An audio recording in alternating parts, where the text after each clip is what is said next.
લીલી પરિક્રમાની તારીખને લઈને બે સંતો આમને સામને. આવામાં કલેક્ટરને કોનું સાંભળવું? તારીખ 2 થી 5 4 દિવસ જ પરિક્રમા રહેશે. અને એવામાં ભજનદાસ બાપુએ કલેક્ટરને લુકી ધમકી આપેલી છે.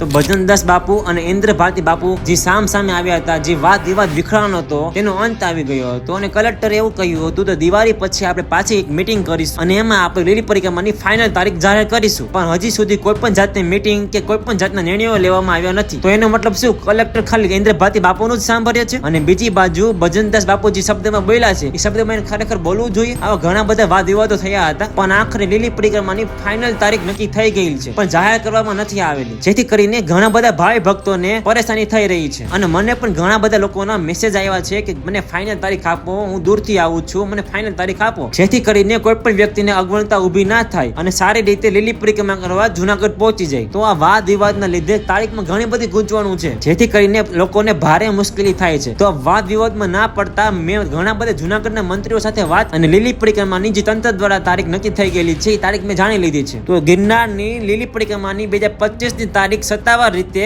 સરકારી ચોપડે તંત્ર દ્વારા 2 નવેમ્બર નક્કી કરવામાં આવી છે. પણ દર વર્ષની જેમ લીલી પરિક્રમામાં ભાવિ ભક્તો હજારો લાખોની માત્રામાં પહેલા આવી જાય છે, જેથી કરીને તંત્ર દ્વારા યોગ્ય નિર્ણય લેવામાં આવે છે અને એ જ સમયે દરવાજા ખોલી દેવામાં આવે છે. એટલે કે લીલી પરિક્રમા 2025 1 નવેમ્બરે બપોર પછી 6 વાગે ચાલુ થઈ જશે, કારણ કે હજારો લાખોની માત્રામાં ભાવિકો આવી જાય, જેથી કરીને તંત્રને તે જ સમયે દરવાજા ખોલવા પડે છે. તો આ જ ફાઇનલ તારીખ છે, આમાં કોઈ પણ જાતનો ફેરફાર થશે નહીં. મને ઘણા બધા લોકોએ કોમેન્ટ કરી છે કે હું દૂરથી આવવાનું છું, એવા પણ લોકો છે કે જે કેનેડાથી આવે છે. તો આ જ તારીખને ધ્યાનમાં રાખીને પહોંચી જાય જો તમારા લીલી પરિક્રમા સારી રીતે થઈ જશે. અને એકવાર લીલી પરિક્રમા કરવા જરૂર આવજો, કારણ કે તમારું જીવન ધન્ય બની જશે. અને આવા સાચા સચોટ વિડીયો જોવા માટે ચેનલને સબસ્ક્રાઇબ કરી દેજો. જય ગિરનારી.